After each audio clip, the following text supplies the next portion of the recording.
This is a Jack Kemp Oral History Project interview with former Budget Director and Congressman David Stockman. Today is December 8th, 2011. We're doing this at the Stockman residence in Greenwich, Connecticut, and I'm Morton Kondracki. Thank you so much for doing this. When you think about Jack Kemp, what immediately comes to mind? The whole era of the late 70s and how bad things looked, and the early 80s and how much possibility seemed available. And that was a unique sort of juncture, elbow point, let's say, in history that has been, long superseded by a lot of other things that weren't anticipated and weren't as positive. But that was a moment, and Jack was the political leader of that moment in a very major way. So what do you think are Jack Kemp's outstanding characteristics, both personally and politically? He was an unusual politician. He was a real student. He was a reader. He was a self-taught intellect. He thought there was a purpose in politics beyond promoting yourself. He, had a fervent agenda. Not all of it was right. A lot of it was, and that's pretty unique because it's hard not to be cynical about American politics as it's evolved over the decades. And there are few people that were as agenda-driven, as idea-driven, that had all of the combination of talents, energy, charisma, oratorical skills, and so forth that Jack had. When did you first meet him? Probably on Capitol Hill right after he was elected, because I worked for John Anderson as a staff assistant. I can't remember exactly which year Jack was elected. Was it 1970? Mm-hmm. Yes. And so I got to be an admirer. Then I was staff director of the Republican caucus, so I had floor privileges, which was a big thing for a staffer in those days. So I'm sure I bumped into him in the cloakroom and on the House floor. And by 1975, when I then decided to leave Washington and run for Congress from my home district, I was pretty much becoming like an apostle. I guess you ran on a kind of a Kempian platform. Yeah, it was early. It was proto-Kempian, okay? Mm-hmm. Because even as of by 1976, the whole supply side doctrine, let's call it that, hadn't been fleshed out or articulated. I guess Winooski was writing about it. Ironically, what promoted me into a candidacy was that I wrote a long piece called "The Social Pork Barrel" in the Public Interest, which appeared in the winter issue. And it was back-to-back with the Mundell-Laffer hypothesis by Winooski. I mean, I didn't even know him at the time. But so we all started right about then. So is that your first reading of Mundell-Winooski? Yeah. Well, Winooski wrote it, but it was called the Mundell-Laffer hypothesis. Laffer, that's right. And so when you read that, what did you think? I can't, to tell you the truth, it didn't make a big impression. Mm-hmm. And it was only as we got deep into the Jimmy Carter era and the gloom settled and the sweaters were put on and the inflation going through the roof. The inflation went through the roof, and sort of the pessimism settled in, that this became much sharper, much more sharply articulated. So you get elected in 1976, you go to Congress in 1977. How does your friendship with Jack Kemp develop? I became a regular in the Kemp group. There was a bunch of young guys. I said, I called us the Apostles. I don't know what we were called then. But I became more and more involved in, it was a kind of rolling discussion group. And after, especially beginning in 1978, we began to actually do more than talk. plot strategy, introduce bills or amendments, or that's when it really got some traction, I think, 78, 79. You describe in your book that his office was kind of a postgraduate seminar in supply side economics. So who all was there among members? I mean, who do you specifically remember as part of the circle, and what did they contribute? Henson Moore was one of, I haven't thought back that far for a while, but Henson Moore was clearly one guy in the group. Who else, who else would you expect? Where did Newt Gingrich fit into this? Well, Newt was elected in 78. Right. And I think he sort of gravitated to the group, but Newt had his own caucus. At that point, it was a caucus of one. But in his eyes, it was a caucus. I wouldn't say that he was a core part of it, but he was a fellow traveler. Trent Lott? Trent Lott, yes, yeah. And how about Connie Mack? And I think maybe, I'm not really sure. Yeah, probably, but it was Trent Lott, Henson Moore, Bill Thomas, I think, from California. I'm not sure he was elected by then. Yeah. If I looked at a roster, I'd remember exactly. Jim Weber? Yeah. Well, no, wait a minute. I think wasn't he elected in 80? I don't think he would have, depending on what there period was a group called the about. Amigos. Were you one of the Amigos that went to a Mexican restaurant and Yeah, talked about all yeah, this? we went occasionally. Yeah, Jack liked Mexican food. Yeah, he did. Yeah. So, what about the staff and the outliers? I mean, Jude Winooski, and Arthur Laffer seem to be the intellectual core of this group. Yeah. How did Jack manage Winooski, Laffer, Crystal, all these people? It was kind of on the fly. They would come and go, and they would appear, and there'd be a phone call, and Jack was very energetic and constantly on the move. They would just appear. And so, how much time did you spend with that group, would you say? How often did you? Well, I think it became much more intense in the second half of 1979 and then into 1980 when the presidential campaign got serious and Kemp got signed up or converted, as I think I said in my book, or he converted Reagan, I should say. So it was really 79, 80 when it really took off. So what in this, I'm going to run down some of these people. Sure. Just to ask you to do little descriptions of what they contributed. So Irving Kristol, what was his role in this group? Well, as I think I explained it in my book, he was kind of the godfather of the group, the intellectual guru, the guy who really knew a lot. We were all amateurs reading our history books and getting instructed by Winooski, who may or may not have been reliable as a historian. We thought he was. We didn't know. But Irving Kristol was the real thing. So he, I would say, was kind of the intellectual leading light. Not that he was that fanatically involved in the narrow supply-side tax macroeconomics equation, although he obviously endorsed it and promoted it. But he had a lot more prestige, credibility, gravitas, I guess, at the time than Laffer, who was pretty young, and Winooski, who was really a journalist. Mm-hmm. Nothing wrong with journalists, but right. Yeah. It's okay. So Jude Winooski, give me a character sketch of Jude Winooski and what his influence on Kemp was.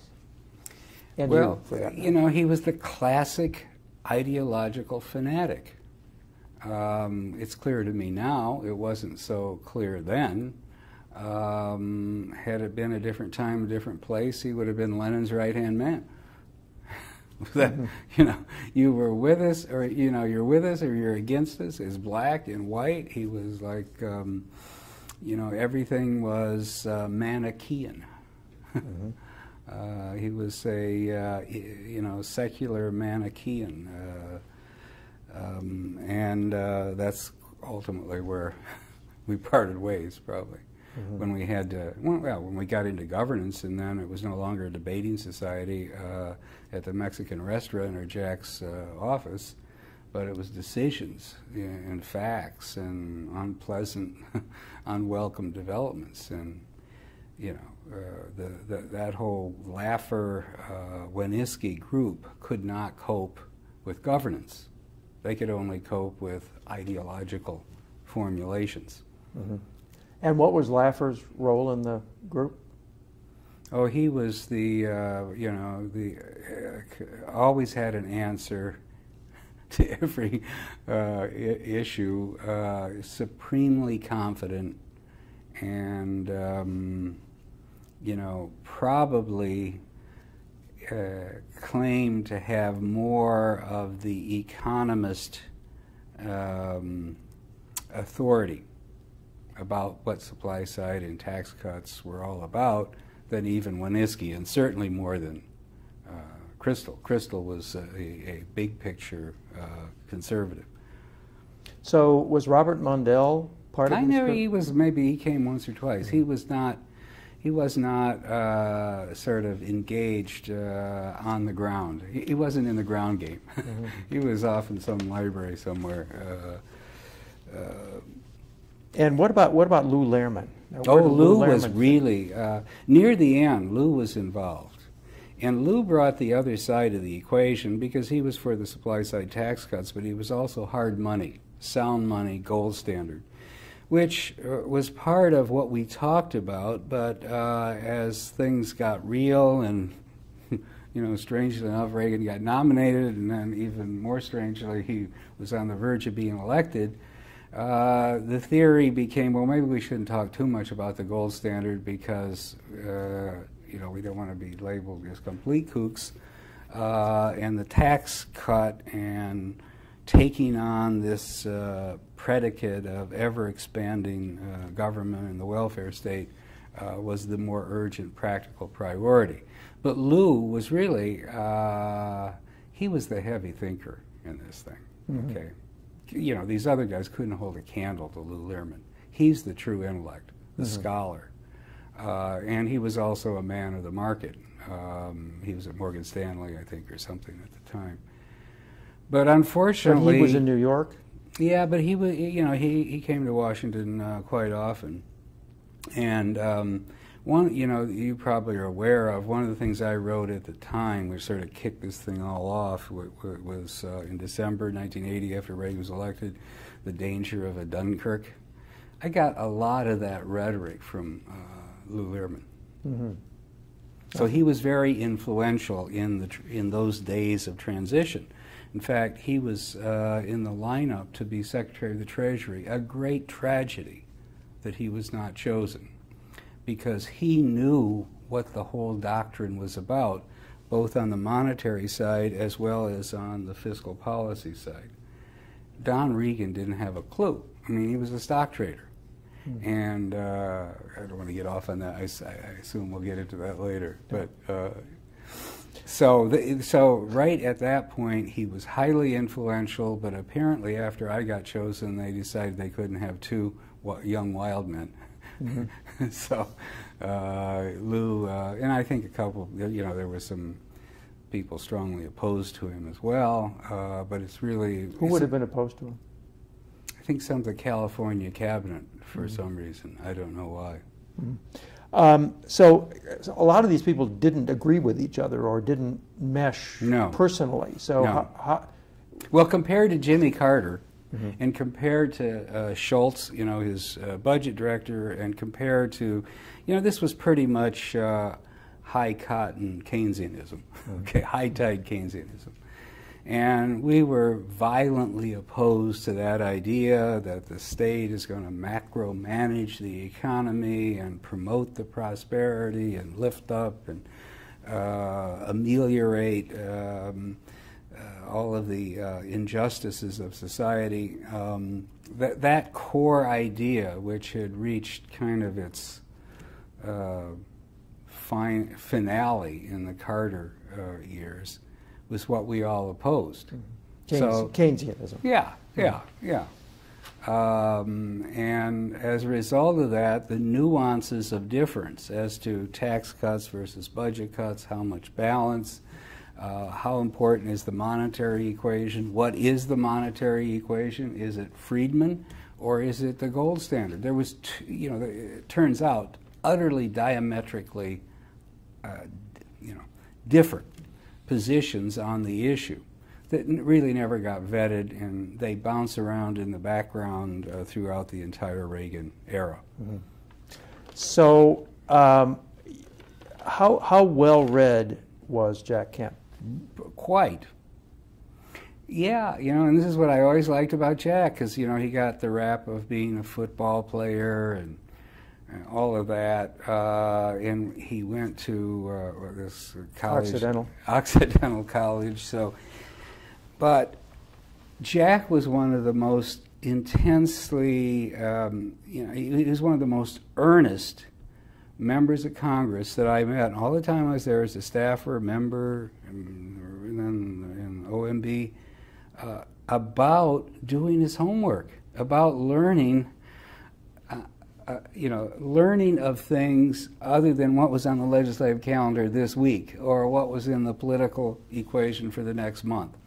And he loved Churchill. He read a lot about Churchill. He got introduced by Lehrman to a lot of the classic Austrian thinkers, and Jacques Rueff, the great French economist who was de Gaulle's advisor. So that was really impressive about Jack. Mm-hmm. And what do you think about his judgment? It wasn't so bad. He wasn't rash, and he was enthusiastic, and people could think, maybe he would go too far or was too relentless with an idea. And of course, Bob Dole felt that, but that was because it was called Kemp Roth, not Kemp Dole or something. I think his judgment was pretty good. I mean, you describe him as among the intellectual powerhouses that you associated with, John Anderson and others of the kind. Well, that's within Congress, okay? So, that's a relative standard, right? Okay. So in the days, in the early days, we've been told that Kemp got into a lot of trouble with colleagues, both Democrats and Republicans, for sort of working outside his lane, that he wasn't on Ways and Means, and that there was a lot of gnashing of teeth about the fact that he was getting into tax policy and stuff like that. Did you know about that? Did you encounter it? Yeah. See, that's the backstory of the whole Reagan first year. The College of Cardinals, as we called them, Domenici, Dole, Howard Baker, Hatfield, Packwood, you can go on. None of these guys believed in the supply side cut.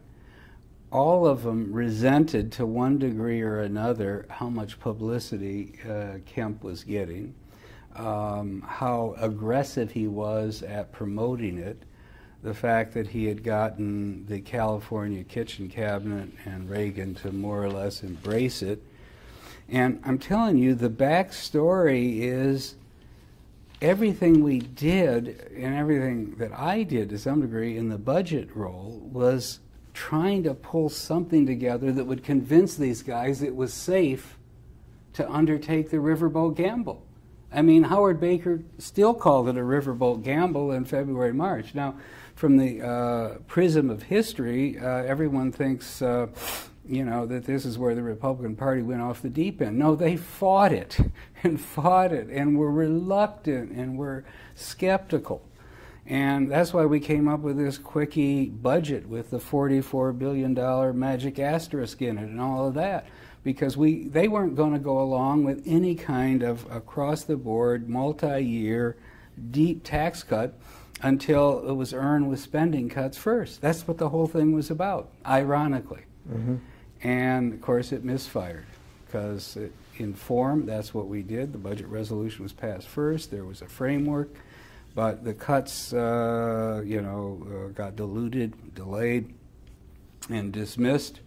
Defense got much bigger than it was supposed to, and the tax cut, as I lay out in my book, turned out to be a bidding war that almost doubled the size of what was originally intended.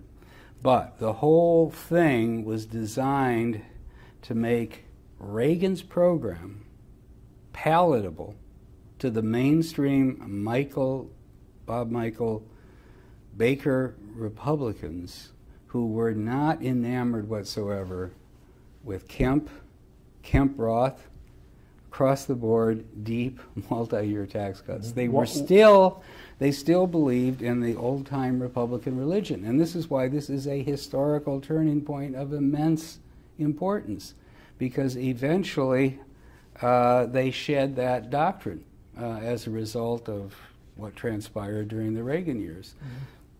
In those days, though, they were deficit hawks more than... Yes. No. I mean, it's hard. You were reporting that then, so you have to go back and read your stories.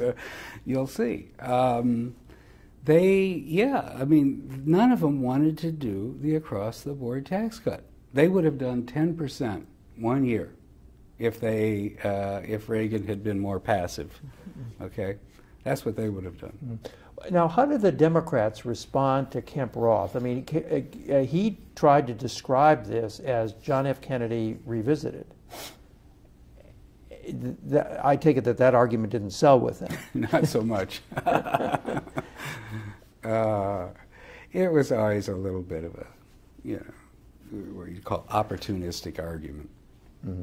But here's the thing. I mean, this is the great irony of it, because the Kennedy cut, which was actually passed by Johnson, because Kennedy first opposed it himself, was the handiwork of Walter Heller, who was the Keynesian, uber-Keynesian economist of the era. And it was all based on the idea that the government knew there was more capacity for growth in the economy than the economy itself knew, and that with all kinds of fiscal measures designed to achieve potential output, things would be better as administered by Washington policy. Well, this is the opposite of what libertarian supply side was supposed to be about, but somehow Winooski and Laffer, who were propagandists first and foremost, but Winooski would be the agitprop scribe of the supply side movement. If he would have been in the 1930s, he would have been writing the pamphlets and posting them on the lamppost. But so that was just opportunistically picked. There was no commonality between the underlying theory. The underlying theory of supply side was lower the marginal rates, liberate entrepreneurial energies. Mm-hmm. The underlying theory of the Kennedy tax cut was manage the economy to 100% of potential GDP when it's only at 98.6. Total difference in fundamental macro view, but it was convenient. Now, to answer your question, the Democrats never bought it. They thought it was a sacrilege, but because it would provide less revenue for their program. Yeah, I mean, Kennedy never really did it on the grounds that it would.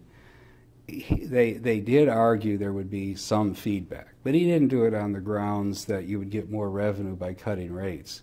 He did it. Heller articulated it on the grounds that it would help the economy achieve full employment. Mm-hmm. Okay.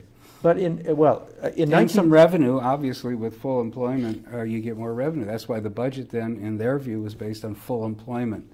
You remember that? The full employment budget? It wasn't the real deficit. It was where you would be revenue-wise at full employment. There's some very interesting parallels. And part of how, supply-side doctrine really got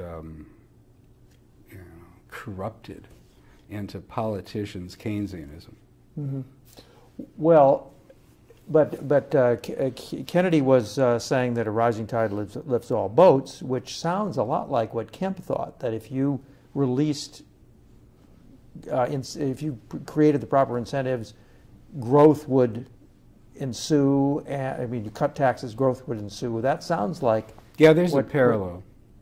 There's a parallel, but it's only a parallel of rhetoric, because when Kennedy said it, it was going to be orchestrated and leveraged from Washington. Mm-hmm. When the supply-siders and Jack said it, it was going to happen spontaneously in Fresno, in Lincoln, Nebraska, and Lake Wobegon. Right. Okay. Okay. 1978, Kemp-Roth does, however, become the standard for the whole Republican Party, right? Bill Brock engineered that. So, but you say that people weren't believing it; they just needed Brock was really kind of an outlier. He was quasi-establishment, accepted by the Senate leaders, but he was kind of an outlier, and he lost in 78, right? In the Senate. No, he was chairman of the Republican Party. I think he lost in 76. Yeah. And then became chairman of the Republican Party, and then. So what he was doing as a great party man, he's a brilliant guy, was trying to keep the party from a schism, a huge schism, which was there. I mean, what we called the College of Cardinals, those old bulls, they had no use for Roth or Kemp. Okay? Mm-hmm. Roth was an establishment, but he did have seniority on the Finance Committee, so they couldn't totally ignore him. Now, just go back theoretically. You describe the supply side movement as a combination of tendencies. Some tax cut, across the board tax cuts, gold standard, what you describe as ending the Second Republic, all of that. Now, various people, I take it, had various emphases in that. Right. Take a menu, and some people played more on the third page, and some were more on the first page, Now, you all along were of the destroy the Second Republic and the welfare state. That was your primary emphasis? Well, my start on this thing was that article I referred to, not to beat the drums about it. It was called The Social Pork Barrel, and I was basically saying is that a whole bunch of organized lobbies and interest groups are behind what has become of the Great Society programs. It's not really helping anybody, but it's certainly employing a lot of social workers and home builders and so forth.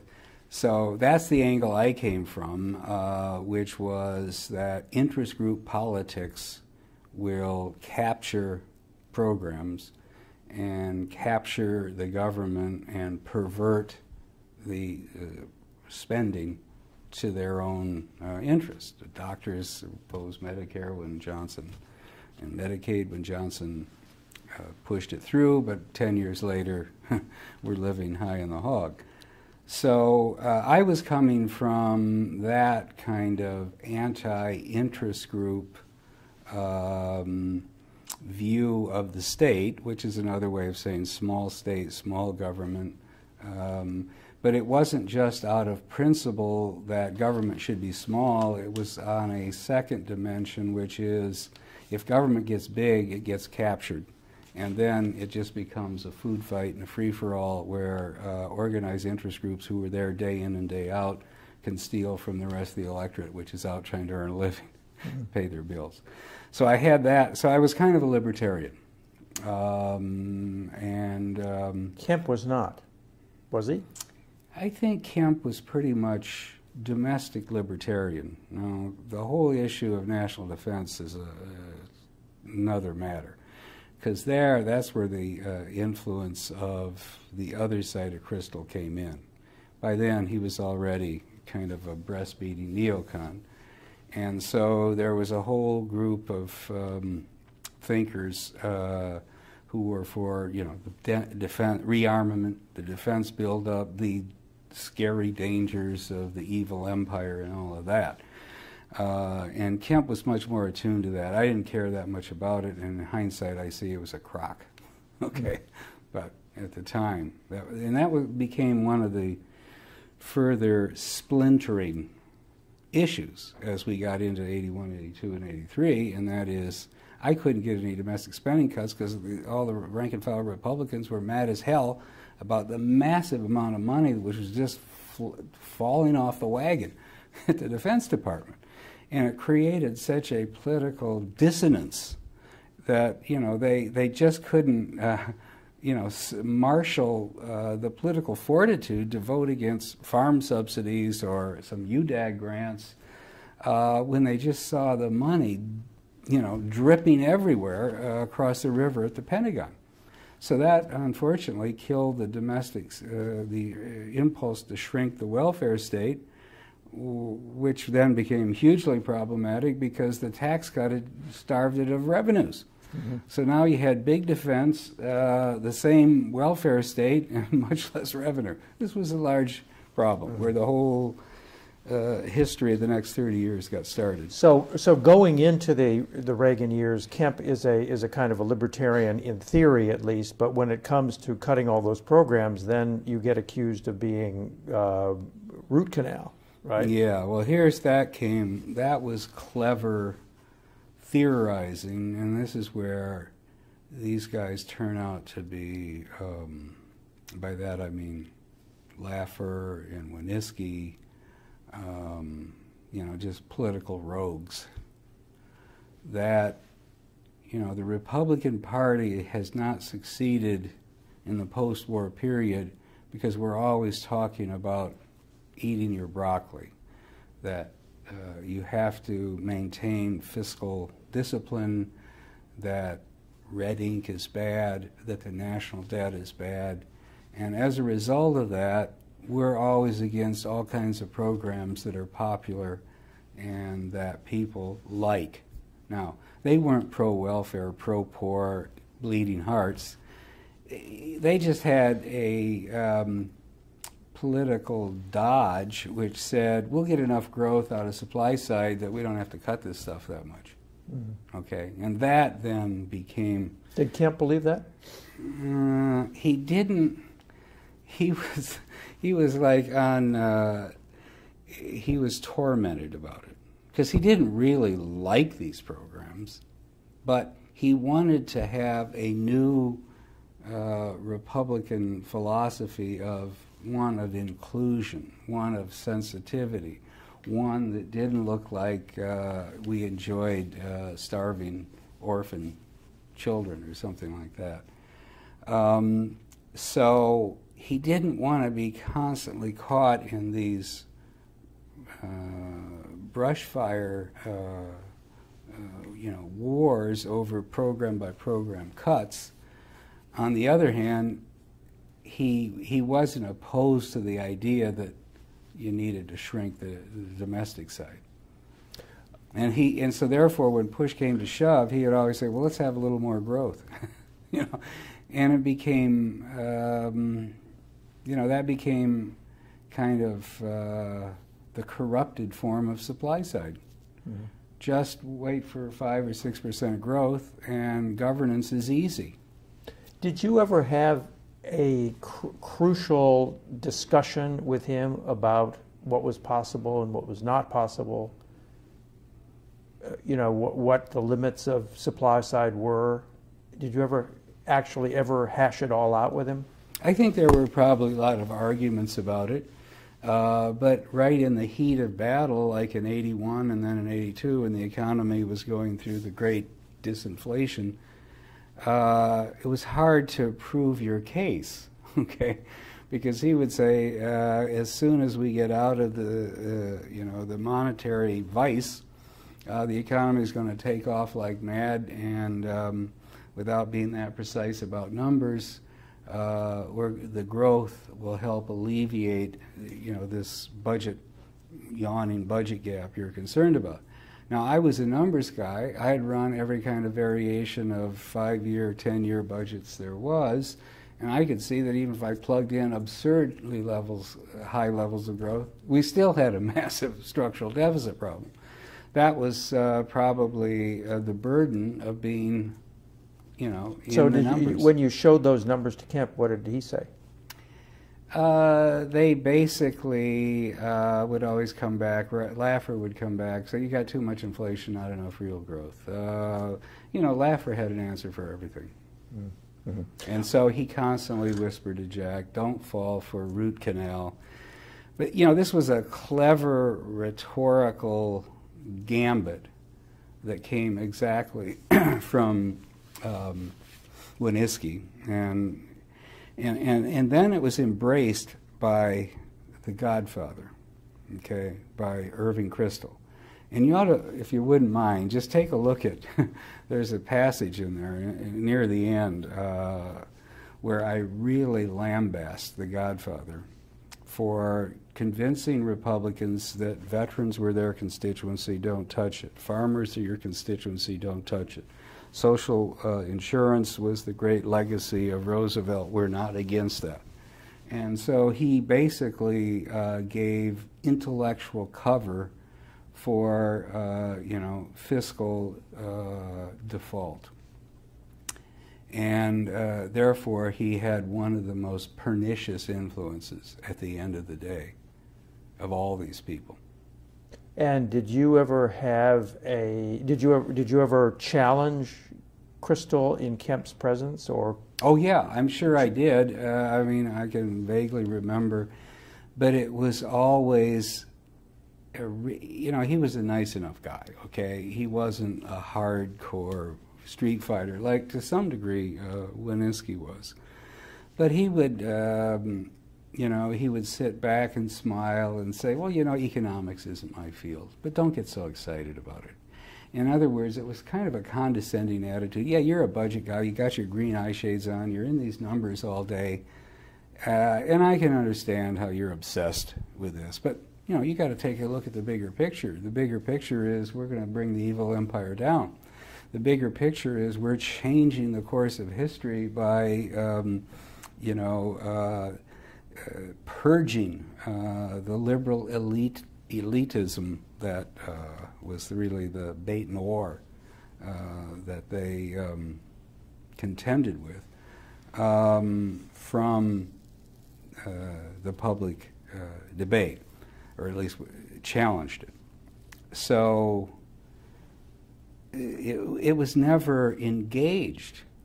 In other words, he didn't engage on the numbers and on the macroeconomics and, well, if you do issue $1 trillion worth of debt, which Reagan did over his period, actually $1.3 trillion, I think it was, how's it going to be financed and what impact does that have? What's the trade-off? Is this a free lunch? There was never any engagement on that. He basically said, don't worry about it. And Kemp, on the deficit, on the debt? Well, it depended on what time period you were at. In early pre-Reagan administration, yeah, we got to have a spending cut plank, but that's a small plank, and the tax cut is the big plank, and once the economy gets roaring, you know, it'll all work out. Then, in 1981, it was all about the tactics of getting the tax cut through. So if we need to do spending cuts in order to earn the votes of the kind of College of Cardinals and the mainstream Republicans, let's do what we need to do.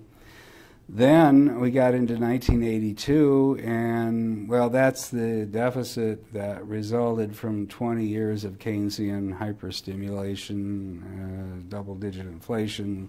That's being purged. It'll go away.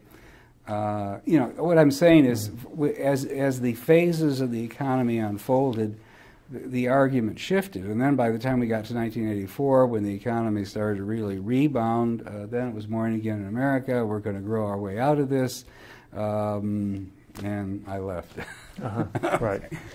Okay, let's go back to 1979. Winooski and Kemp, and Laffer think that Jack Kemp ought to be president. Yeah. And there's this meeting at the Washington Circle Hotel, right, in Washington. Were you there? Yes, there's a significant passage in my book about that. So, just what do you remember about that plot and that goings on?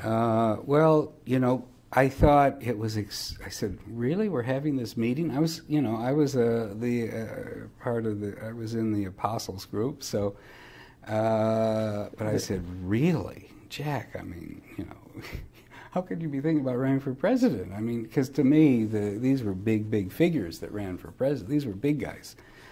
And although I saw Jack as a rising star, I didn't think he was in that league at all. But I went out of loyalty. So I get there, and there's some really heavy-duty players there. Who? And Irving Kristol, which I was totally surprised about. This was like the fall of 1979, let's say. Frank Shakespeare, who probably everybody's forgotten about, but he was kind of a big player in the Nixon era. And there was one other. Larry Silverman was there. Oh yeah, Larry Silverman. Yeah. So. And who else? Winooski. Yeah, and then there's the whole usual group. I think probably Henson Moore was there. Winooski, Laffer.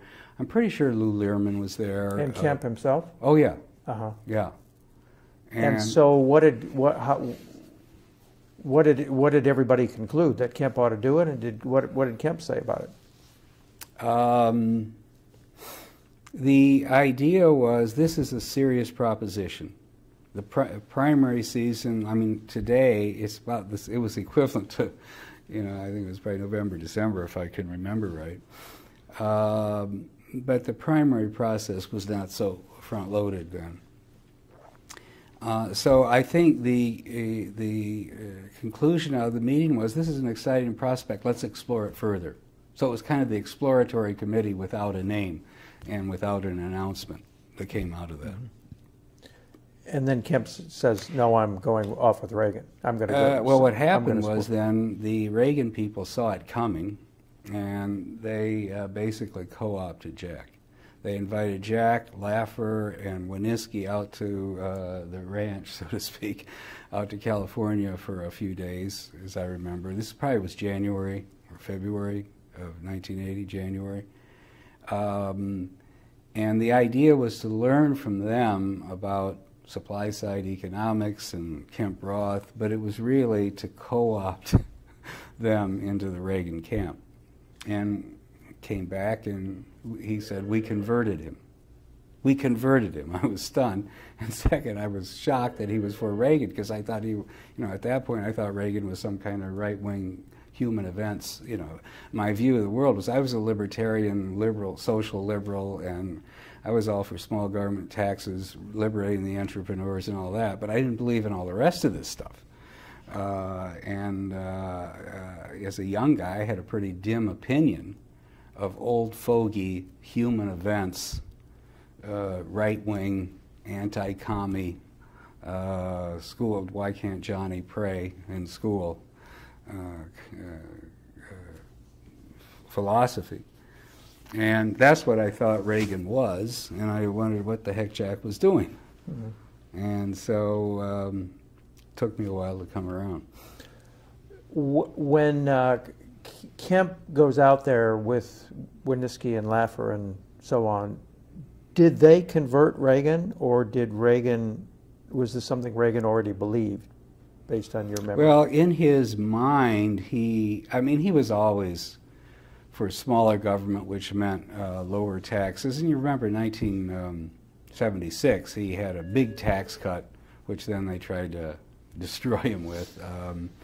So he always had that fundamental, after he converted to be a conservative, he had that fundamental low tax view, which the conservatives of the 1950s had.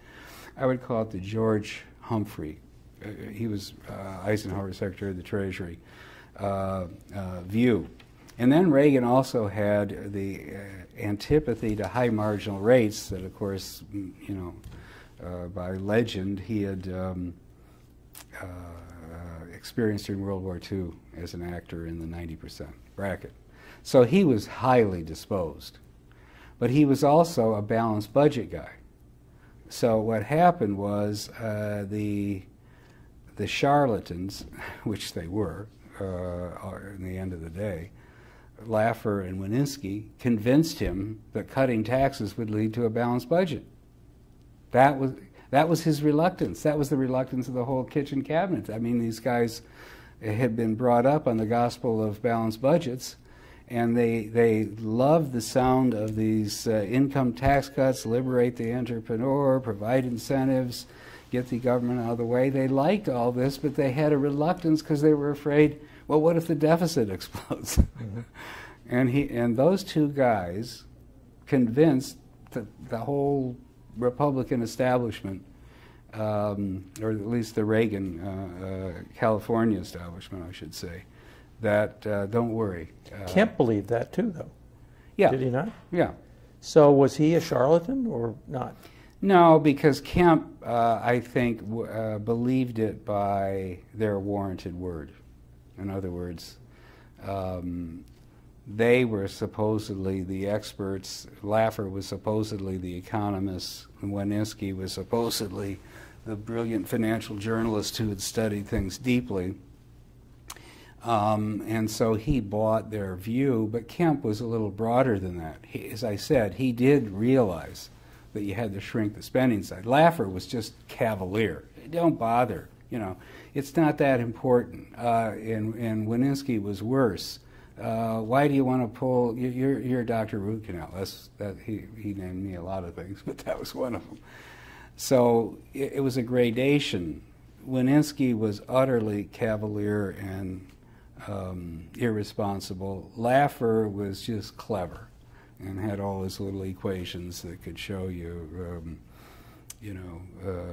that things would balance. And Jack had the right impulse because he did understand that the economy would grow if we got risk-taking and savings and entrepreneurs and business creation and so forth. He understood all that, and he wanted to promote it. And he didn't want to end up being just the kind of Republican budget cutter that had gotten the party, in his view, nowhere for 25 years. So the question becomes, though, was he sort of in the thrall of Laffer and Winooski? Yeah, I think they were the Svengali. Both of them. They were like a collective Svengali. So describe the plan to get you budget director. How did that unfold?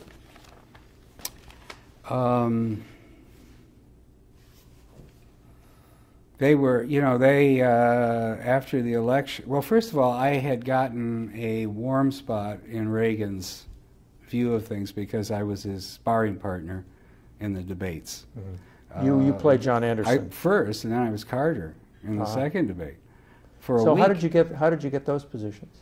Well, the first one, ironically, just shows you how all of this thing, there's so much irony in this. They were afraid in the Baltimore debate, which was, you remember they couldn't agree on a three-party debate thing, so it was one-on-one, that Anderson was going to destroy Reagan because Anderson was one of the greatest debaters in the House of Representatives. I think you remember, you covered him.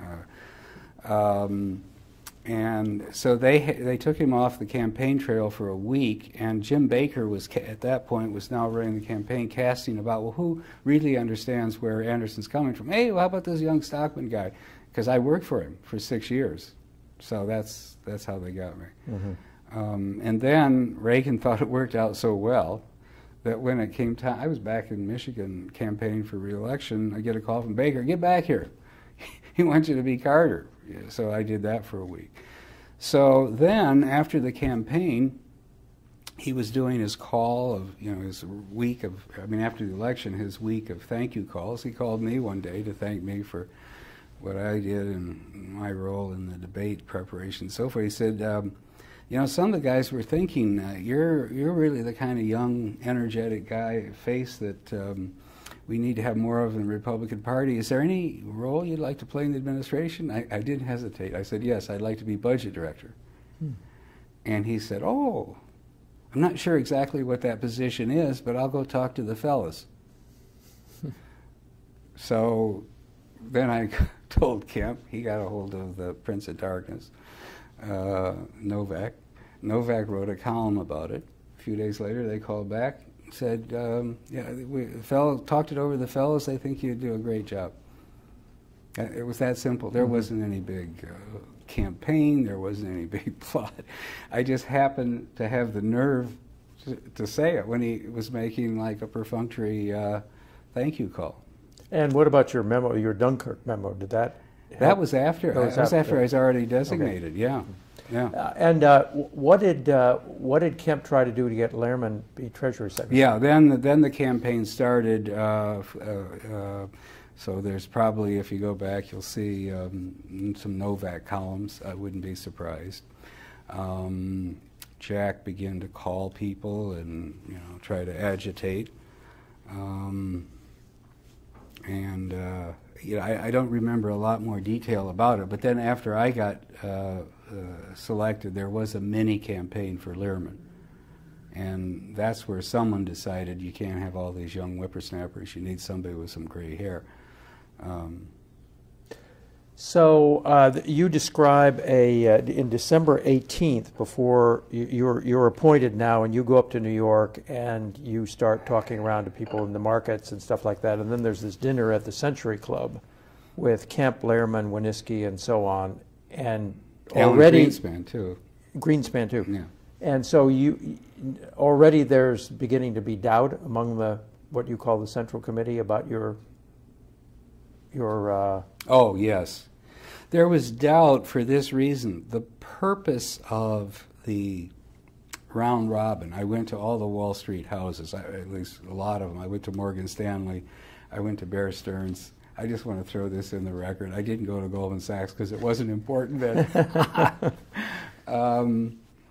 And the purpose, the trip was organized by Dick Whalen, okay, who had a different angle on things. He was sympathetic to supply side, but he was a much broader, deeper, more nuanced. What was Dick Whalen? He was like a financial journalist who he'd been involved with Nixon, and he was a consultant, economic consultant. But he was much more plugged into Wall Street, and he knew they were scared to death of Reagan. Was he going to massively increase the deficit? Who could possibly believe these tax cuts are self-financing? And in December 1980, the bond market was going south, as I remember. The yields were pushing up to 13, 14, 15% on the 10-year. So Whalen organized this trip to get me up there and try to calm things down and assure them. And so the archetypical meeting was with Henry Kaufman at Salomon Brothers. And remember Henry Kaufman? Maybe you don't. Dr. Gloom. Mm-hmm. He was the great bond market economist at Salomon Brothers, which in those days was the bond house, and the bond market was unraveling. So the purpose of the trip was to go around and assure them we had spending cuts front and center, big time, serious. We meant it. We didn't believe in magic. We didn't believe in, tooth fairy economics and all this. So that was my job, to go convince the bears in the bond market on Wall Street that we were going to have a balanced program, and it wasn't the way it had been characterized as voodoo economics and all that, first by Bush and then the Democrats. So they got a little nervous because they were in the meetings. They were in a lot of these meetings. I'm doing all the talking, and I'm laying out, we're going to go after this one, we're going to go after that one, and the farm subsidies are going, and the veterans are going to be cut back, and the food stamp program is going to be reformed, and so forth, which went over quite well. But it made Laffer and Winooski real nervous that, we weren't even sworn into office yet. And here's Stockman preaching root canal. Mm-hmm. But that was in Kemp's not there. I don't know if Kemp. I don't think he was. No, I don't think. No, mm-hmm. Kemp wouldn't have been there. No. Mm-hmm. Mm-hmm. So it's Lehrman, Winooski. Who else? And I don't think Laffer was around. Maybe he was, but I know Winooski was there. Mm-hmm.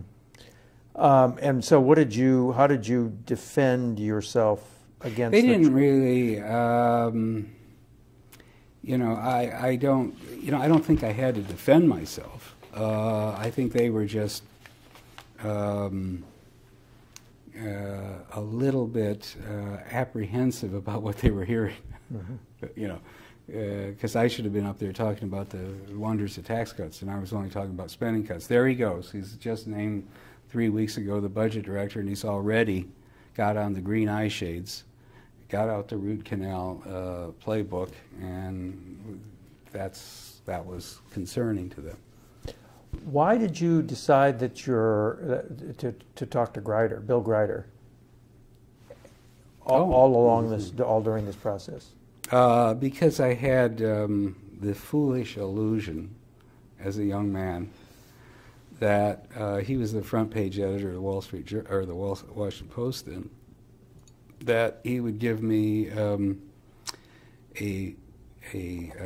this would be a nice private forum to explain that we weren't as backward and as, you know, human events Neanderthals as the Washington Post elite press would like to have portrayed Reagan early in his tenure, early in his administration. So I met with him every week. It was all, I thought, on background, and tried to tell him, and explain. You know, in other words, it was like one huge amplification of what's going on. You don't understand. Don't interpret it that way. You know, we're going to go after the oil depletion allowance too. So this isn't just about picking on the poor people. This is, I had a phrase that I called, we're trying to attack weak claims, not weak clients. And I thought that should appeal to, you know, the Washington Post sensibility, because it's all about justice and all that. So that's what I was trying to do. I was trying to get us a fair hearing. Were you talking to Novak too? Yeah, but not as much. I mean, yeah, I did, but Novak was more on a regular way basis. I mean, I met with a lot of journalists. Novak was obviously the supply side mouthpiece. But the Grider thing was different. Every Saturday morning we had breakfast, and then, you know, and I still don't hold it against him. I mean, there was just an honest misunderstanding at what point in future history he would be free to use the information. And I thought it was like distant history. And he thought after the tax cut passed and the Congress went on vacation, you know, that history had been fulfilled. So, okay. In 1981, you concoct this Rosy Scenario based on growth numbers. Now, did Kemp buy the Rosy Scenario? Was he a believer? He might have been, but you have to understand Rosy Scenario, and I've laid it out in a whole chapter in my book way back when, was an accident of the committee of people with different angles on the whole doctrine. So you had monetarists, supply-siders, and traditionalists. And Craig Roberts was the supply-sider, and his deputy was Steve Enton, Treasury. And then the monetarists were Burl Sprinkle, and he was deputy undersecretary, I think, for monetary affairs. And the traditionalist was Murray Wiedenbaum, who's head of the CEA. And so we would go round and round and round about how much inflation was realistic to project, how rapidly it should fall, how much growth was possible, how much nominal GNP, which is the sum of real plus deflator, you could get with a tight money policy, which the monitors wanted. So it was a circle that couldn't be squared. And so it ended up as a compromise with, what was wrong with Rosy Scenario, by the way, was two things. One, it was criticized for having inflation fall too fast, and actually inflation fell even faster when finally the tourniquet was put on by Volcker. And second, and this was wrong, that you wouldn't need a recession first and then growth, okay? But Rosy Scenario projected that in the first 2 or 3 years, the GDP would grow about 5% a year, 5.5%. It actually did. In 1983, 84, and 85, average GDP growth was 5.3%. The problem was it left out 1982, and the fact that the economy went into a crevice, a deep dive, in order to first quell, the monetary fire or the inflationary fires that were underway. So, what really ended up being mistaken about Rosy Scenario was that we projected way too much nominal GDP, and revenues are based on nominal GDP. And in my book, I call it the $1 trillion error, because the whole thing was a 5-year plan. You're going to bring taxes down dramatically over 5 years, shrink the state, end up at a balanced budget in 84 or 85. It all, for the first time, we'd never done 5-year budgeting before. People had done projections, but no one had really done a fiscal plan that had that long of sort of runway in front of it. And when we overestimated revenue, GDP, nominal GDP by $1 trillion, we therefore overestimated revenues massively. And that's where the whole equation got out of sync. Mm-hmm. So when did you realize that the whole thing didn't add up? I mean, Reagan was after these huge defense increases. Yeah. I mean, do you, in effect, it was voodoo economics? No, it was voodoo. It was voodoo assembly of the components.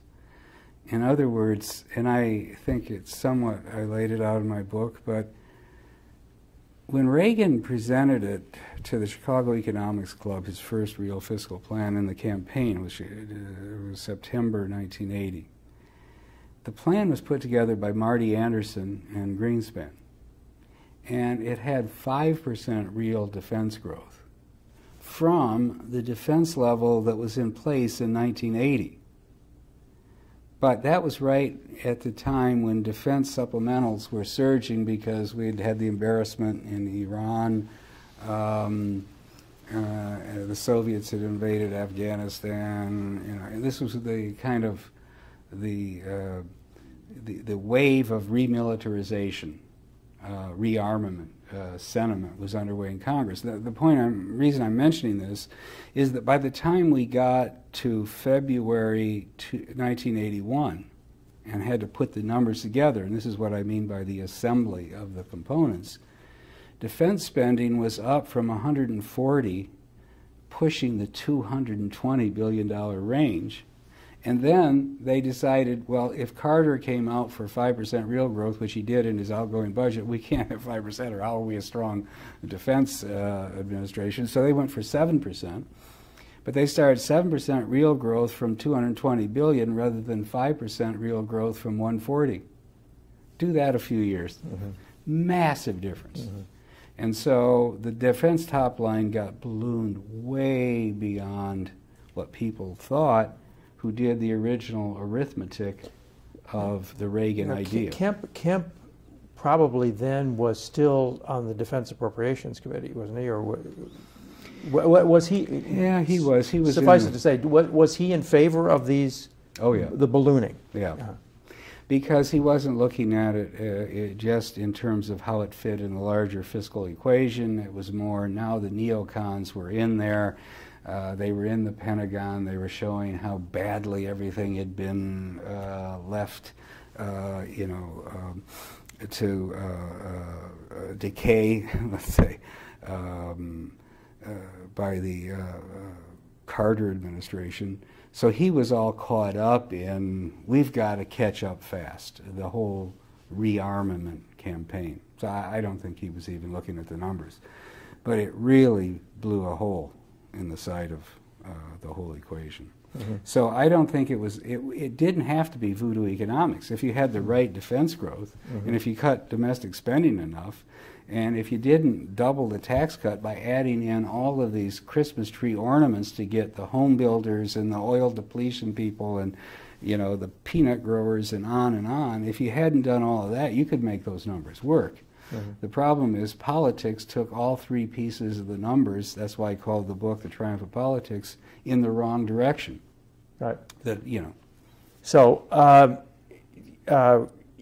but the question again is, when did you realize that this whole thing wouldn't add up? Or did it take... I knew exactly. I mean, yeah. You know, when we take a break here or something, I'll show you the picture. Okay. Okay. August 1981. After the tax cut finally passed, you know, the last big push, the reconciliation bill passed in June, the tax cut in late July. Then we had to do the mid-session update, and the numbers just, because by then the economy looked totally different than it had in February. By then it was clear it was really slowing down, that there was likely a recession coming, and when we re-estimated the 5-year outlook in late July, and then added in the much bigger cost of defense, because by then, you know, I tried to get it reversed, I couldn't. The 7% top line was now sacrosanct, and Cap Weinberger was hanging on to it like a dog with a bone in its mouth. You know, he was never going to let his jaws loosen. And the massive expansion, the tax cut, was now a done deed, so it could be priced out, and it was much, much bigger revenue loss, especially in the out years. I mean, and I laid it out again in my chapter called The Politics of Giving, but it shows how we passed the tax cut. One by one, stuff was added, like repealing the estate tax, but in order to make the numbers work, they'd come to Don Regan, he'd say, as long as it doesn't impact anything after 1984, it's okay. So it was all done in the by and by, see? And so then when we did our 5-year forecast in the summer of 1981, and we started to look out to 85, 86, and 87, it was just, it was frightful, because then no one understood, no one could contemplate the idea of a triple-digit deficit. I mean, this was, Carter was, we were running against Carter for a 45 billion or a 70 billion deficit. So this was shocking. So then everybody sort of dispersed, vacation, congratulations, you know, the greatest change in economic policy since the New Deal. And then I insisted that we have a budget review update. They brought everybody out to California. I laid out the numbers, and everybody is stunned. And then as time went on, different positionings evolved. Some were in denial, some were willing to take it on, you know. What about Jack Kemp? I mean, did you ever say, Jack, yeah, here it is? Yeah, that's where we started to part ways. In August. In August. Yeah, okay. August. Is there a specific meeting that you recall? Not that I recall. Yeah. But so you let him in on these numbers, and he said what? I mean, his position was, you've got to give it more time. This is the greatest victory in history. We have not yet begun to see what the tax incentives will do. He was becoming innumerate at that point, okay? Not, you know, caught up more in the euphoria of, this was a big change in policy, you know? Caught up more in the euphoria of the policy pivot, which had occurred, which we all agreed with. We were marching in a new direction. This was since the New Deal, and Kennedy and Johnson and Nixon we're all Keynesians now and so forth. So, but I unfortunately had drawn the straw to be the green eye shades guy, and was terrified by the numbers. He was, let's say, thrilled by the victory. Okay, and so you, depending on your lens, you see different things. And my green eye shades terrified me, and his historic victory, and they all, you know, poo-pooed me when I, you know, campaigned for this in 78 and 79, and here we've done it. We elected Reagan, we elected a new Congress, we overbeat this Tip O'Neill and his New Deal, you know, socialism, or whatever people want to call it. He couldn't see that. Jack didn't want to look at the numbers. I mean, he could see them. He just didn't believe them. When you describe in July 23rd meeting a day that will live in fiscal infamy. Yeah. With Jack Kemp as there, where the Reagan administration caves in, not only, I mean, Kemp-Roth they're in favor of, which cost almost $1 trillion over a 10-year period, I guess. Yeah. But 1053, which is depreciation allowances, and then all these other add-ons, which is another $400 billion. Did Kemp favor all of these things, the whole ball of wax? Did he? By then, he was totally tactical. In other words, a lot of these he would have opposed as you know, using the tax system to steer people into the all-saver certificate, which is what the S&L industry wanted, or you know, certain kinds of tax shelters that the Oil Royalty Association wanted. So he would have, in philosophy or theory, said these aren't that good. But by then, this was vote counting. They all came in. You know, they put their bid on the table, and you know, you read what I wrote. Yes. One by one, they all got something, and it added up, and all was backloaded out a few years. And the thought was, we have to pass this. It's historic. It's changing the direction of policy, and if we go overboard, we can deal with that later. Because no one had any experience in modern times with fiscal problems of this dimension. In other words, you could see it on a piece of paper, but it didn't mean anything to say in 1987 we're going to lose 92% of the estate tax revenue, because 1987 was so far away that you know, people had no experience with mega deficits. But when it came time, when you started advocating pullbacks from all this TEFRA and all the rest, Kemp opposed you on that. Oh, yeah. So he became, in effect, a defender of all these things that were at variance with supply-side purity, right? Yeah.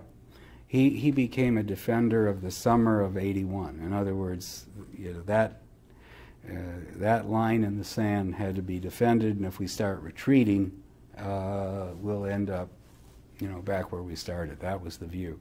So then we had a mini effort to retract in September. It was called September Offensive. Yeah, September Offensive. Yeah, some offensive it turned out to be. And the idea was, let's cut let's roll back this defense buildup or stretch it out. Didn't get very far with that. Let's have a new round of tax cuts, which the College of Cardinals really went nuts on. I mean, a new round of spending cuts on top of the ones that they couldn't implement that they'd already legislated. And I think I was pushing hard for some rollback of taxes. We didn't get very far on that. But by the time we got to the budget in the winter and we had to present the FY83 budget in January, the numbers were really bad. And you know, the projection was a $200 billion deficit, which was shocking. So we did get a few loophole closers in that budget, and then the TEFRA negotiations, which is the irony as we speak today, because that was passed in August. I think it was signed in August or September, and it did provide for a tax increase, mainly through loophole closings and some excise taxes and some other things, that amounted to 1% of GDP, which in today's terms would be $150 billion. So it was a big thing, and it was. But Kemp was against it. Oh yeah, and that's where the Republican Party then split, and it was passed with the leadership out of the White House of Darman, Baker, and myself. The Mies wing kind of reluctantly went along, but they were always looking for some, problem with it. And it was then put through the hill by the Republican regulars, Bob Michael, Dole, Baker, Howard Baker, all of them. They knew it was needed. And that battle over TEFRA opened the fissure that just got wider and wider and wider every year after that. You know, ultimately Kemp goes back to tax reform, and he is in favor of closing loopholes, lowering rates and closing loopholes, but at that stage he was still in favor of all the loopholes that had been enacted in 1981? I don't think he was really in favor of the individual loopholes. He was against closing them, though. Well, he was reluctant to embrace the idea of revenue raising, because he was afraid that once you do that, you're back to the old fiscal policy, you're back to the old politics of, you know, fiscal austerity as opposed to exuberant growth. So on the spending side, you describe a meeting in Bob Michael's office, Yeah. where you're trying to get you're part of the September offensive. I don't know exactly when it happened, but it was. So it would have been, or it was right September, after Labor Day. Yeah, yeah. So he accuses you of betrayal, and you thought that you didn't know that you were going to be friends anymore after that. This was overspending now. Yeah, yeah. So he's now in favor of spending. Well, I wouldn't say he's in favor of spending. It was more, it's the wrong message. Mm-hmm. Okay, it's more root canal. We had this shining moment in July when the whole Reagan plan was, you know, enacted, and it was about growth and about, you know, reviving the private economy and incentives and entrepreneurs and all that, compared to the Jimmy Carter sit in front of the fireplace and freeze. And the message he thought was wrong. I mean, Jack was against this stuff on messaging grounds, as they would say today. We didn't even know what messaging was then, but that's essentially what he was doing. So it was the wrong message, more root canal. Backtracking on taxes. Those were two, in Jack's view, wrong messages. I was more a, you know, a captive of the numbers. I didn't particularly want to backtrack on taxes, but I didn't see how I could get the votes otherwise, okay? And of course I was for more spending cuts, and I was happy to have the opportunity. But Right. So you're accused of being, you say that you're the Trotsky of the movement. I mean, did everybody come after you? And what did Kemp say to you during these times? I mean, was your friendship strained? It was more a parting of the ways. In other words, you know, we didn't have any shouting matches or any abrasive personal confrontations. It was just we didn't talk to each other anymore. And, you know, soon there would be kind of dark columns coming out of Evans and Novak about how, you know, Stockman was off the reservation. That's how it worked.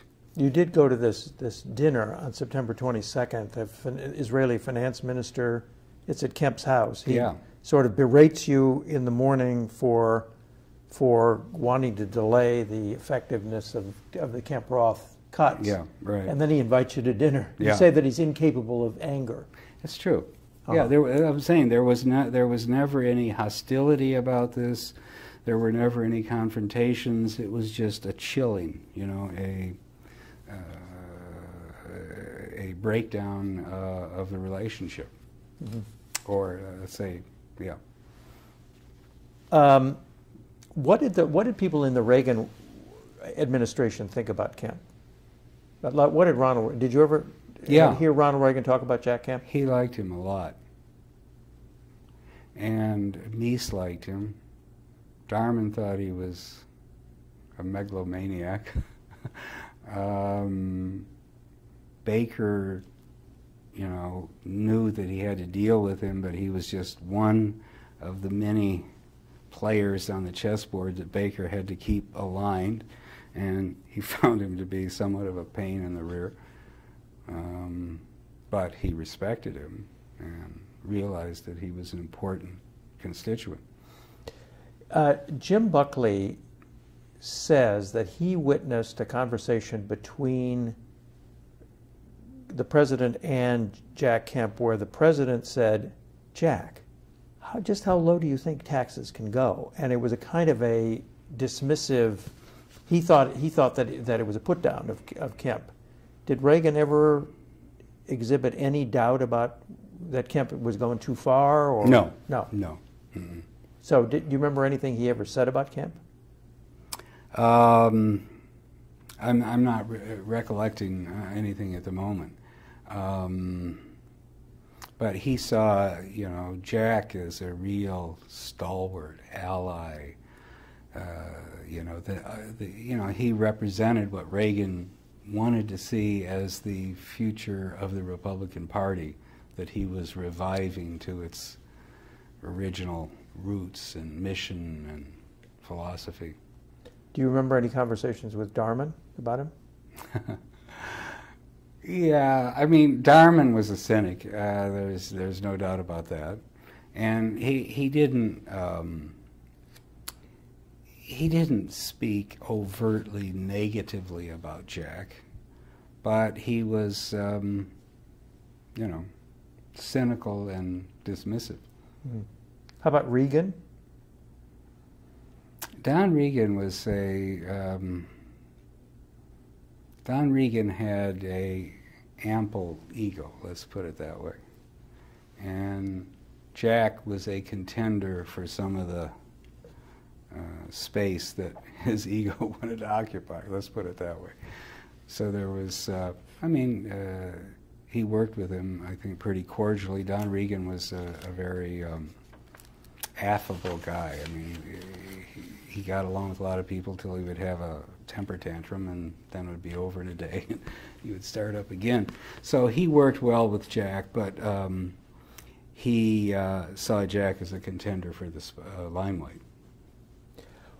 When Jack started opposing TEFRA and the other tax increases that you guys felt were necessary, there were a bunch of stories leaked by unnamed White House officials saying that he was doing this for political reasons, that he was self-aggrandizing, and that sort of thing. Where would that have come from? Well, I would guess, I wasn't involved in it myself, but I would guess it would come from the wing of the Baker-Darman suite of offices. Mm-hmm. That's what I would guess.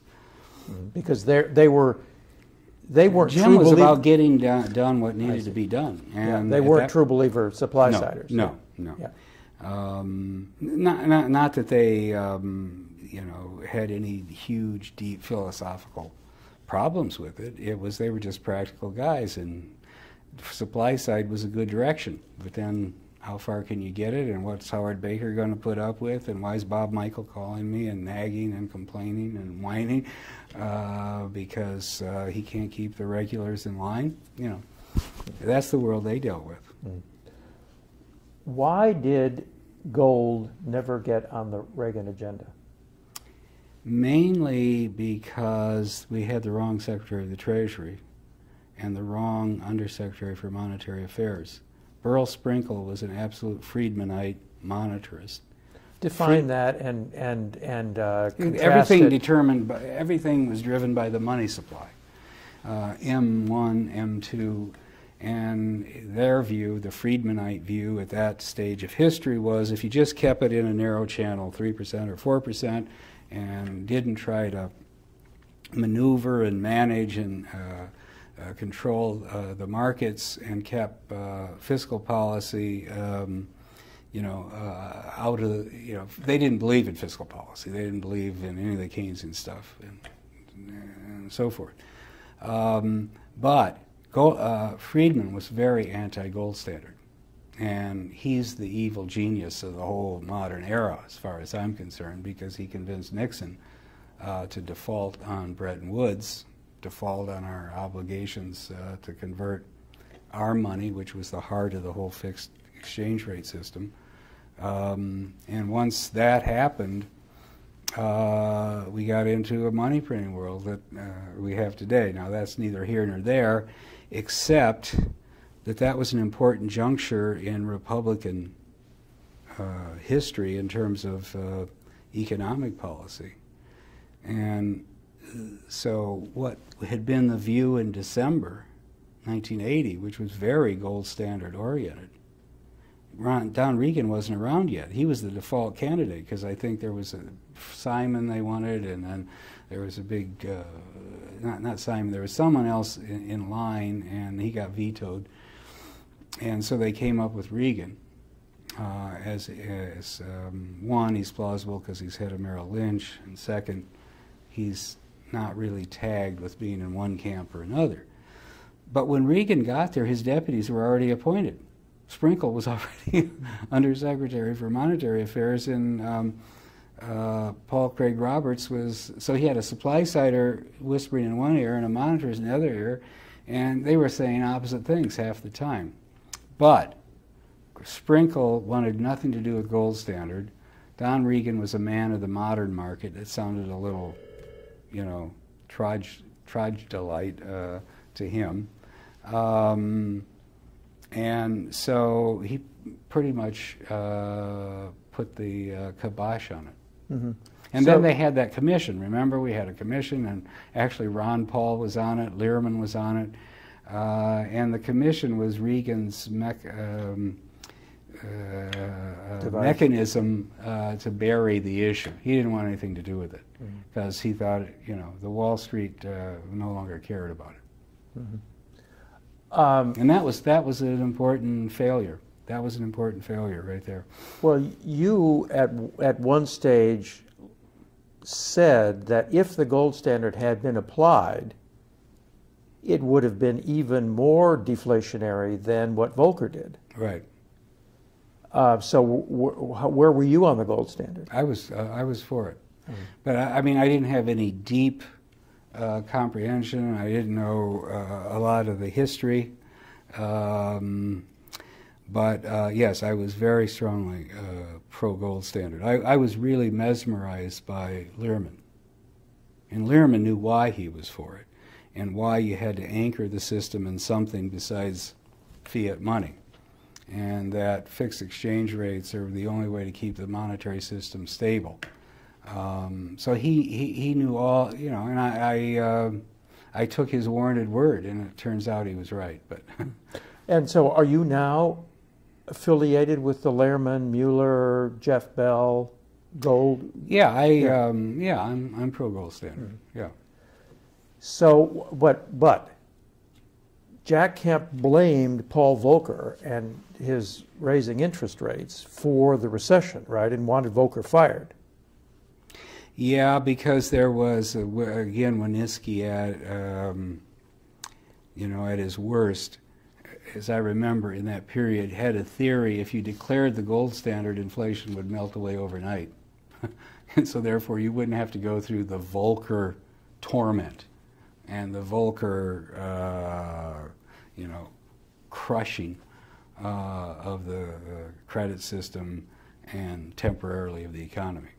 So there was always this magic, instantaneous effect that Laffer is the worst proponent of, but Winooski was always there too. In other words, cut taxes and the announcement effect will cause behavior to change even if, you know, before the ink is dry on the parchment.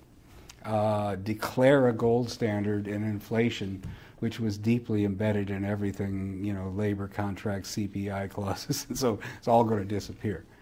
And everything, so that's where their ultimate, you know, ideological irresponsibility lies, because politicians love to hear instantaneous, no pain, everything changes instantly on the announcement effect. And that's where they began to backbite at Volcker, which ironically then, it turns out that the defenders of Volcker in the White House is the Texas monetary policy of Jim Baker. I mean, Jim Baker didn't like tight interest rates either. But ultimately, it wasn't these, you know, the California conservative supply-siders who kept Reagan bucked up. Wait a minute, were the Californians real supply-siders, Mies and those guys? Well, they had their Adam Smith ties. Let's say that. Okay. But what I'm saying is, Volcker was doing the medicine that conservatives for 25 years had said was necessary, or at least for 15 after things got, guns and butter, got off track with Johnson in 1965, 66. And yet, when it came to giving him the final political cover he needed to get the job done, it was the Baker wing that essentially provided the shield, kept Ronald Reagan bucked up, President Reagan bucked up.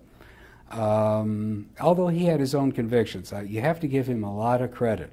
He believed what Volcker was doing was necessary, as painful as it was. There's never been any president who was willing to tolerate any kind of pain or tell the electorate any bad news since then, or even for a lot of years before.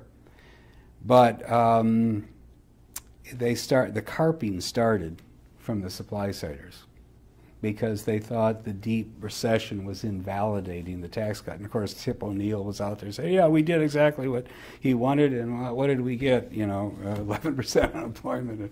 So they had their defensive reasons. I mean, the actual fact was that monetary policy was trumping fiscal policy. Right. Yeah, right.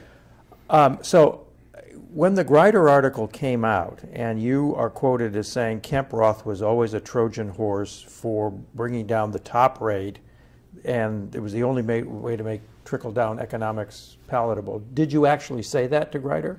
Well, it's probably one of the most more unfortunate translations of that period.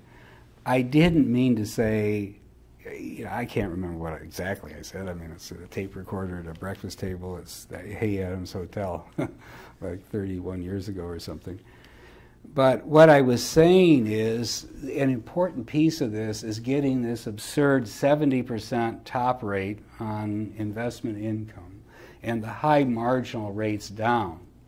And the Republicans in the past had tried to do that during the Eisenhower era, but it never got any traction because there wasn't any popular benefit to it. But the beauty of the across the board was that in the process of bringing down all the rates, you got the top rates down proportionately, and it was probably the only way you could do it. So what I didn't mean that the rest of it wasn't important, or I mean, it's been demagogued by the Democrats forever. Mm-hmm. I should have said article, it was one of it was kind of the what's the word for it? It was one of the associated benefits of across-the-board tax cuts. Mm-hmm. It was the silver lining. That's what I should have used the word silver lining, not Trojan horse. What I meant was that was the silver lining. But what about the trickle-down part of it? I mean, you were basically what it sounded like is that we're really doing this in order to benefit the rich. And it's all about trickle down, and no, but that is so. But that's what it sounds. I know that's what it sounds like, and that's what the Democrats said. And I just wonder. I mean, what I'm really getting to is, what was the reaction from Jack Kemp when he found out about that article? Well, his immediate reaction was not all that negative. In fact, I was at a restaurant having dinner with some people, and I got in those days, no cell phones or anything. The waiter comes, and you got an urgent call, and it's Jack and Novak. I said, we just got a copy of the Greider article. What the hell are you saying? I mean, it wasn't like they were steaming and angry and denunciatory. They were just, what the hell is this? You must have been taken out of context. Well, I was, but... Didn't you explain that you were taken out of context? Yeah, well, I hadn't seen it, so I said, well, I mean, I got to get it. It doesn't sound right to me. But, it was your birthday. Pardon? It was your birthday. Yes, right, yeah. And Kemp wished you a happy birthday. Yeah, I'm saying it wasn't like an angry, Judas moment. It wasn't anything like that. But the unfortunate part of it was that Jack was really a man of the people. He wasn't out to help the rich, but he knew that the entrepreneurs and the investor class was an important part of the equation. But he was out to lift everybody. He really did believe in this whole, a rising tide lifts all boats. He really was, a populist in that sense. So the idea that somehow there was an a plot to actually help the top 1% of the income spectrum, or something like that, as it has been portrayed and now in revisionist history reiterated, never crossed anybody's mind. We wanted more rich people. Jack believed the bus driver was going to become a rich guy. The farmer was going to be rewarded and expand his acreage and become prosperous. Jack was from Buffalo. He thought Buffalo was going to become prosperous. It wasn't anything about some rich people living. It wasn't about Scarsdale, let's say that. It was about Buffalo. Do you think that was unrealistic, his vision? Directionally, I don't think it was. Philosophically, I still agree with it.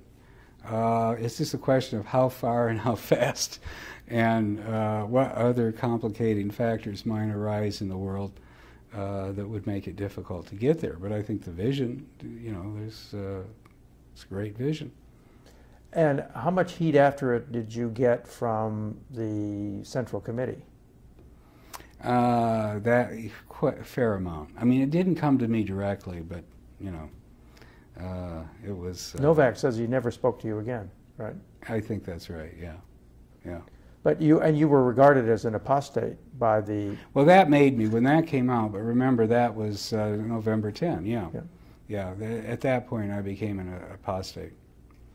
And then at that point, the economy was settling into its collapse, and the numbers were turning really bad, and the time to retract part of the tax cut and to have a mid-course correction of policy had arrived, and I couldn't see any other way to go, and so I had to embrace it, and then that really put me in ill repute.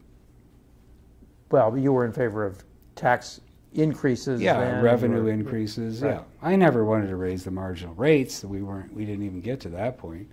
But I did want revenues, and we did get revenues. The TEVRA, then in 1983, the whole Greenspan Social Security reform, which is now kind of celebrated as a bipartisan moment, it was a tax increase. That's all it was. The spending cuts occurred 30 or 40 years in the future. What it did was raise the payroll tax over 3 or 4 years and generate a fair amount of revenue. Then in 1984 we had DEFRA, which was another little tax increase. We had an increase in the gas tax in order to pay for some the trust fund. So there was a lot of tax increasing going on. In fact, the original tax reduction, when fully effective, the 1981 bill took a slice of 5.8% out of GDP. That's massive. Mm-hmm. I mean, today it'd be $1 trillion a year. Right. And we took back about 50% of it in those sequential tax increases, which today would be $400 or $500 billion. We're getting close to the end here. How do you account for the fact that the supply siders also all say, in the end, what we had was 7 fat years. That this thing basically worked. Growth came back. The deficits were big, yes, but we conquered the Soviet Union. That this was all a big success. What's your? Well, those are a lot of different issues. I think the Soviet Union was falling apart in December 1980, and whatever Reagan did didn't have much to do with what was going to happen inexorably. And Republicans, conservatives should have recognized that. If we really believed that communism didn't work, it should have manifested itself, and it did. The growth that we had on average, counting the down and the up over a period of time, was just average. Okay, sure, there was a couple of big bounce back years. Well, you had years. to have the down, yeah, in order to bleed inflation out. Yeah, you did. But then you had the bounce back of 5% for 3 years. Then it dribbled out, and if you take the Reagan-Bush years together, the average growth rate is about the same as it was before and after. What happened, though, was the deficits didn't have a sting, because they got financed by Japan and the East Asian, as I call it, the East Asian central banks, who became the ultimate vault for all our debt. And no one could see that coming. In other words, the monetary policy after Volcker was driven out became lax. It did support economic growth for a substantial period of time, but it didn't create the inflation that was expected, because the debt was being bought by the Japanese and ultimately the Chinese and the Taiwanese and the South Koreans and the OPEC, and it wasn't being monetized at that point by the Fed. You seem to have a very low opinion of Ronald Reagan's intellect and his awareness of what was happening and stuff like that. But there's been a lot of revisionism, Reagan revisionism. That's, you know, his letters and all of that. Has your judgment of Reagan's with itness changed? No.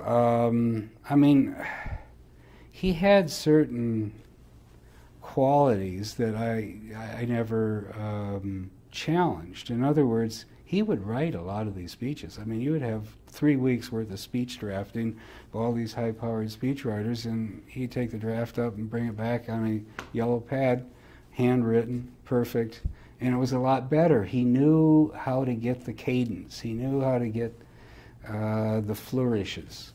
And there was a philosophical anchor to it. The problem was that any fact that he didn't like wasn't a fact. That's the problem. See, he couldn't be penetrated by facts if they were uncongenial. Well, it sounds like Jack Kemp had the same problem. He did. Yeah. Yeah. So let's quickly run through the years now. Could we take a 3-minute break? Because I just got to check on something. Okay, and I'll good. be right back. Do you guys need the restroom or anything? No, I'm fine.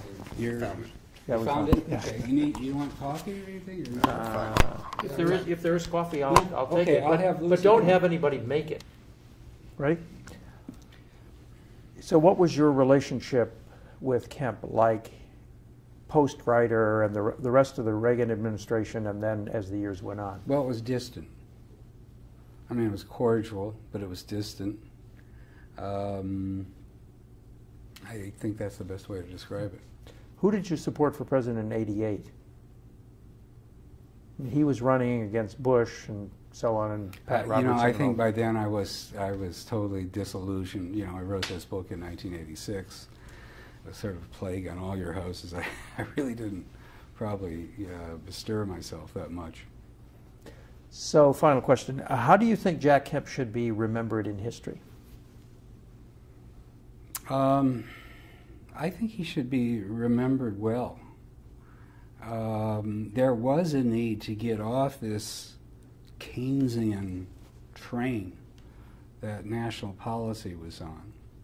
And he made a valiant effort to change the whole, policy direction, the whole ideological frame, which I still agree with. But the problem is it got mutilated in the process of policy implementation, and that wasn't Jack's strong suit. Jack was a visionary. Jack was, a charismatic leader, but he really wasn't a policymaker.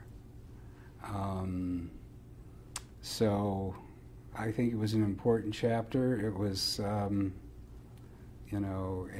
opportunity to change the direction of things that failed. And the irony is today we're knee-deep in Keynesian nonsense as far as I'm concerned. The very thing that Jack thought we had stopped cold in its tracks and had backed away from in July, August 1981. That's the real irony. But at one point in your book, you described the group as the Folly Brigade. So is he the leader of the Folly Brigade? The Folly Brigade, I was talking more about Irving Kristol and all of those who said don't worry about the deficits, they really don't matter, we'll muddle through, that's who I was talking about. But didn't Jack he believe all that? Pardon? Didn't he believe all that? Jack? Yeah. I think so. But see, that was after the fact. Okay, by then the deed was done, everything had come unraveled, defense was out of control, the deficits had gotten massive. The domestic welfare state had essentially not been changed. In fact, it's, in the 8 years of Reagan, domestic spending was, I think 22.3% of GDP. It was less than that during the 4 years of Carter. So the status quo ante didn't get changed. We had a small interregnum of economic rebound. The result was the other side of the Volcker disinflation. But other than that, history was left untouched. We drifted back into massive government manipulation of money and debt and Keynesian policy, and now we're knee-deep in it and bankrupt today. Thank you very much. Next.